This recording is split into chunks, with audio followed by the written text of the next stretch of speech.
نحمده ونصلي على رسوله الكريم اما بعد فاعوذ بالله من الشيطان الرجيم بسم الله الرحمن الرحيم سبحان الله وبحمده عدد خلقه ورضا نفسه وزنة عرشه ومداد كلماته رب اشرح لي صدري ويسر لي امري واحلل عقدة من لساني يفقهوا قولي آمین یا الہی آمین۔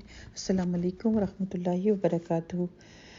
تو انشاءاللہ ہم اپنی بک اسلامک تعارف اس کو کنٹینیو کرتے ہیں، جیسے کہ لاسٹ ہمارا جو ٹاپک تھا وہ تھا جہاد کے بارے میں، کہ کس طرح سے ہم اس کا فائدہ لے سکتے ہیں۔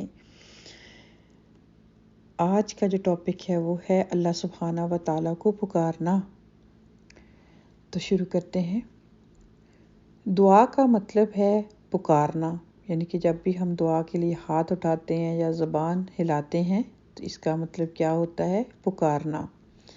اس سے مراد یہ ہے کہ انسان اپنی حاجات کے لیے یا اپنی بندگی کے اظہار کے لیے اللہ سبحانہ تعالیٰ کو پکارے۔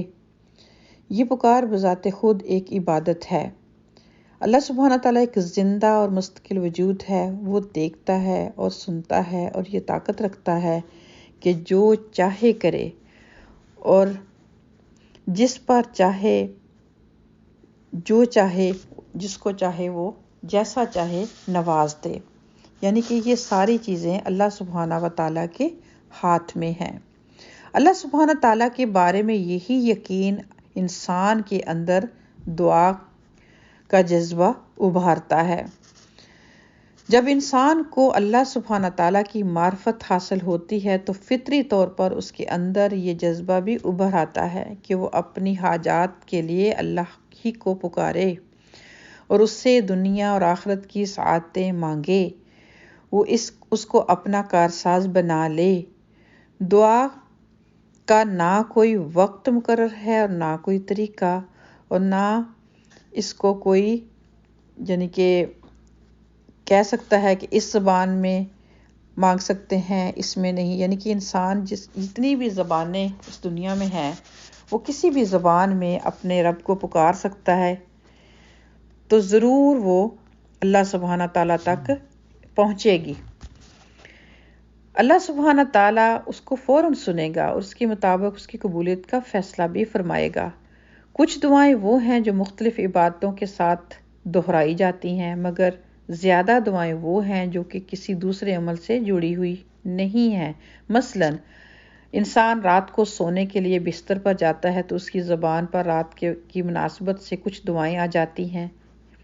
اسی طرح جب وہ صبح سو کر اٹھتا ہے تو وہ نئے دن کے بہتر آغاز کے لیے دعا کرنے لگتا ہے۔ اسی طرح جب وہ کسی سے ملتا ہے یا کھاتا ہے یا پیتا ہے یا سواری پر بیٹھتا ہے یا سفر پر جاتا ہے تو وہ اپنے مشاغل میں مصروف ہوتا ہے یا اور کسی حالت میں ہوتا ہے تو اس کی مناسبت سے اس کی زبان سے ایسی دعائیں نکلتی ہیں جن کا مطلب یہ ہوتا ہے کہ اللہ سبحانہ و تعالیٰ تو اس معاملے میں میرے ساتھ بہتری کا فیصلہ فرما دے۔ دعا کا یہ عمل مومن کی زندگی میں ہر آن مختلف صورتوں میں جاری رہتا ہے۔ دعا کا مطلب اللہ سبحانہ تعالیٰ سے مانگنا، اور اللہ سبحانہ تعالیٰ سے مانگنا کبھی ختم نہیں ہوتا، وہ ہر حال میں مسلسل جاری رہتا ہے۔ دعا اپنے رب کے ساتھ کبھی نہ ختم ہونے والی قلبی تعلق کا اظہار ہے۔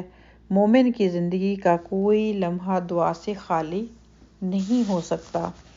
تو یہ تھا ہمارا ٹاپک، یعنی کہ اللہ سبحانہ و تعالیٰ کو پکارنا، جو کہ ہمیں پکارتے رہنا چاہیے اور ہمیں صرف اور صرف اسی پر بھروسہ کرنا چاہیے، اور کبھی بھی یہ نہیں سوچنا چاہیے کہ پتہ نہیں میری دعا سنی جائے گی یا نہیں سنی جائے گی یا یہ چیز بڑی ہے۔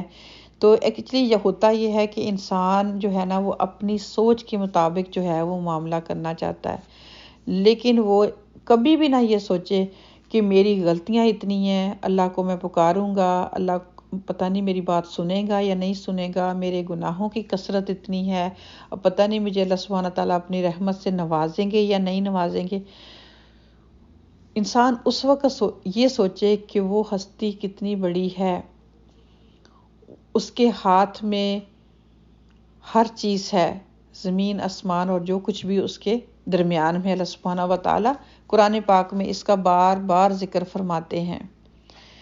تو یہ چیزیں جو ہوتی ہیں جب انسان اس طرف آتا ہے، جب اللہ سبحانہ تعالیٰ کی اس کو واقعی معرفت ہوتی ہے، کیونکہ ہمارا مسئلہ صرف یہ ہے کہ ہم اللہ تعالیٰ کو پہچانتے ہی نہیں ہیں جس طرح کہ ہمیں پہچاننا چاہیے، ہمیں وہ معرفت حاصل ہی نہیں ہے۔ ہم جب اللہ سبحانہ تعالیٰ کی صفات یعنی کہ اللہ تعالیٰ کے جو نام ہیں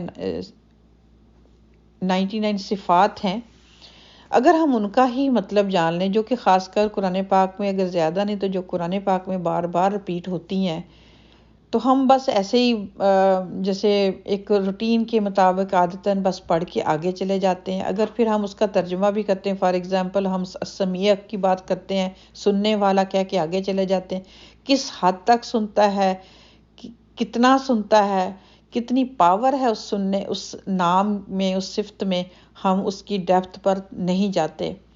پھر اسی طرح ہم دیکھنے کی بصیر کی بات آتی ہے، تو پھر بھی ہم جیسے ایسے ہی نعوذ باللہ استغفر اللہ امیجن کرتے ہیں کہ جیسے ہم دیکھتے ہیں۔ پھر اسی طرح لطیف کی صفت کو ہم پڑھتے ہیں تو ہم ایسے ہی یعنی کہ باریک بین کہہ کے آگے چلے جاتے ہیں، لیکن وہ کتنا باریک بین ہے، وہ اندھیروں میں، زمین کے اندھیروں میں، اتنی کائنات میں جاندار بے جاندار ایک درخت کے پتے، جو ایون کیڑے مکوڑے، کتنا وہ باخبر ہے، ہم اس کی ڈیپتھ تک نہیں جاتے۔ تو مجھے اس ٹاپک کو پڑھنے کے بعد یہی لگ رہا تھا کہ واقعی ہمیں اللہ سبحانہ تعالیٰ کی معرفت جتنی بھی ہم حاصل کر لیں، جتنی بھی ہم کوشش کر لیں، وہ کم ہے۔ تو یہاں چھوٹی سی ایک ایڈوائس دینا چاہوں گی اپنے سننے والوں کے لیے کہ اگر زیادہ نہیں تو کم از کم جو اللہ سبحانہ تعالیٰ کے جو صفات ہیں، تو ان کو اگر ہم ترجمے کے ساتھ سمجھیں تو آپ کو اس کا بہت فائدہ ہوگا۔